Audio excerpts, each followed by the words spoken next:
Alors le Playboy rôde son complexe. Qu'est-ce que c'est cette voix? C'est un monstre. C'est un monstre de 55 mètres, une voix de Seb Boin. Un monstre, une voix de Seb Boin, pléonasme. C'est un peu la même chose. Comment j'ai eu l'idée d'essayer, c'est mon pote Nico Pelorson qui me l'a vendu comme un marchand de tapis. Il m'a dit que ça me convenait, que j'étais pas prêt, que c'était pour moi la totale. Et même il m'a fait des petits, pour me motiver, il m'a fait des petits messages vocaux pour que je les écoute le soir avant de m'endormir. Bon, alors je vous rassure, hein, je les ai pas écoutés tous les soirs avant de faire le trip. Je suis pas fou, je suis pas un obsédé d'escalade, je suis sain d'esprit. Bon, je les ai écoutés un soir sur deux avant de m'endormir, là, petit rappel, vu que je connaissais pas la voix, que j'avais jamais vu les mouvements, c'était toujours sympa là d'avoir ça. Et puis voilà, j'étais bien motivé et le problème c'est que une voix comme ça c'est un peu comme une énorme vague que vous voulez surfer. Tu la vois de loin, c'est cool, ça donne envie d'y être et tout, et puis plus tu t'approches et plus tu te rends compte de la taille du truc et plus tu as envie de partir en courant. Donc moi en arrivant, j'avais en voyant le profil du truc, au début j'avais un peu envie de partir en courant, mais j'étais prêt, je savais que j'aurais ce sentiment-là. Donc ce que j'ai fait, c'est que avant de venir, j'ai établi un plan de bataille, un conseil, j'ai réuni mes généraux et on a établi un petit conseil de guerre.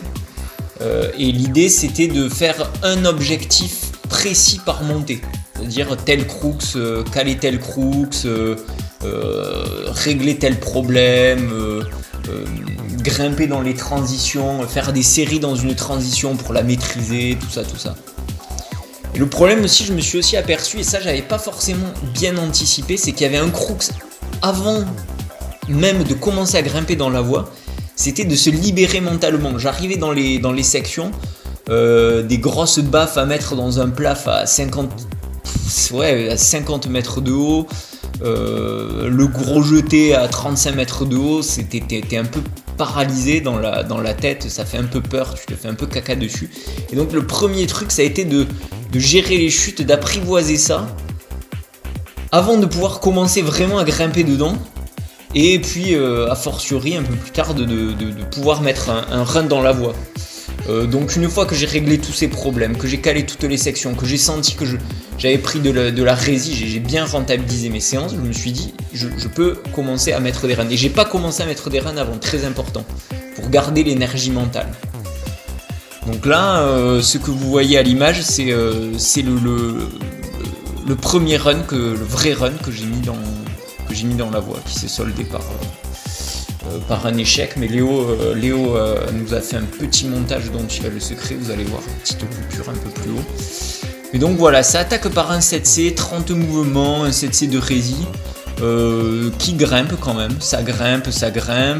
T'arrives au relais du 7C, t'as déjà fait 15 mètres, mais 15 mètres où tu t'es pas arrêté, donc quand même t'as bien avancé, tu délayes un peu au relais du 7C, et puis tu repars pour une deuxième section, de nouveau 10-15 mètres de difficulté à peu près similaire, 7C dans ces eaux-là.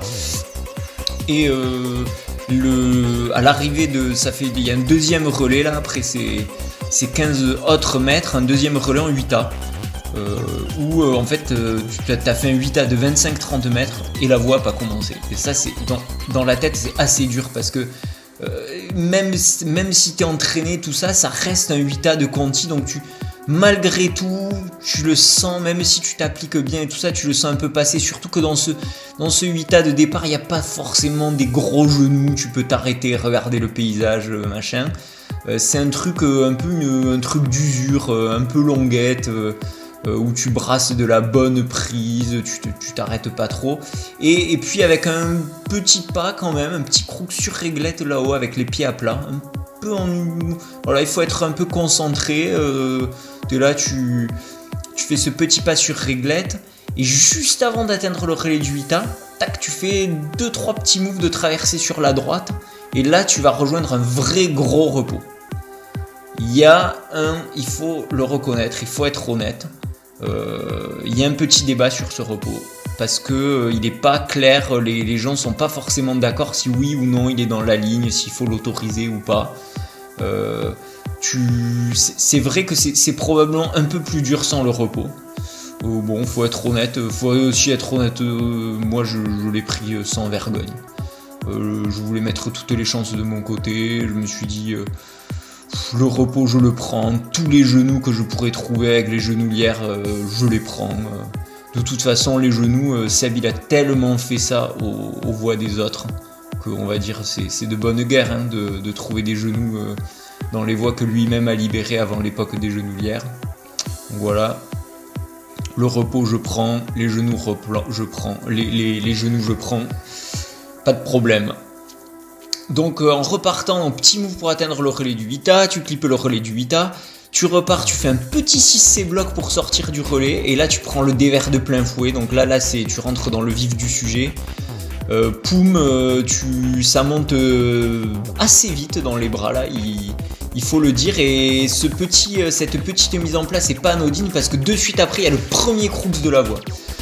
Donc là vous voyez hein, les genoux on s'est fait plaisir.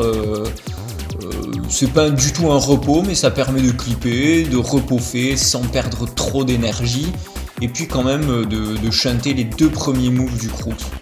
Vous allez voir là, hop, un move chanté, deux moves chantés, c'est pas rando, mais c'est quand même moins dur. Voilà, ça fait peut-être passer le pas de bloc de 8A bloc à 7C plus bloc. Les difficultés restent un peu similaires, mais voilà. Là, vous avez peut-être vu juste avant la couture, hein,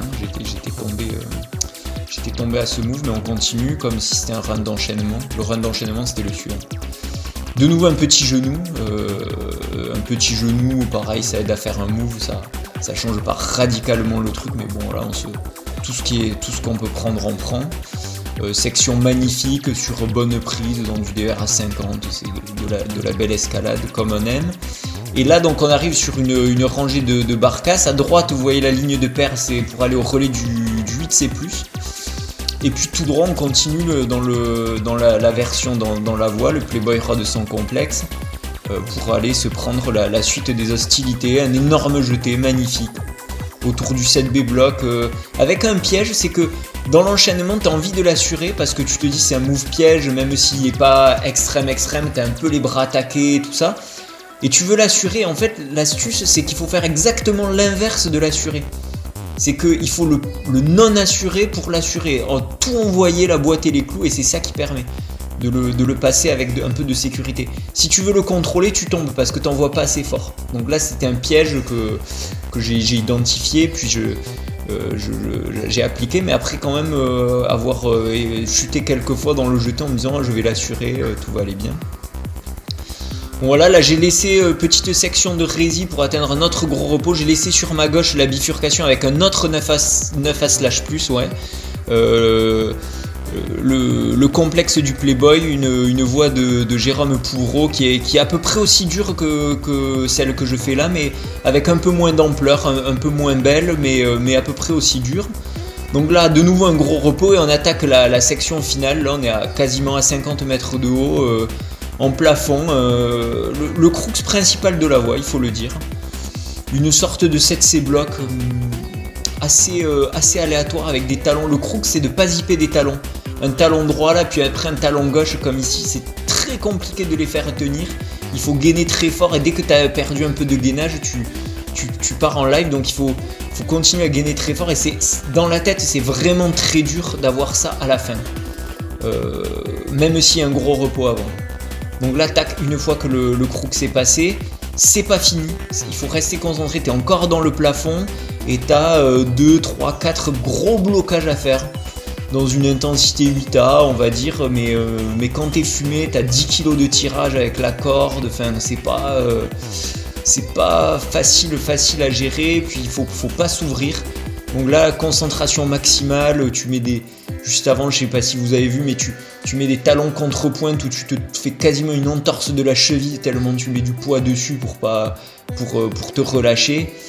Et donc là, après, tu rétablis dans le dièdre, et tu vas chercher un système de fissures pour atteindre le relais, et c'est gagné, mais énorme voix, énorme ampleur, vraiment incroyable.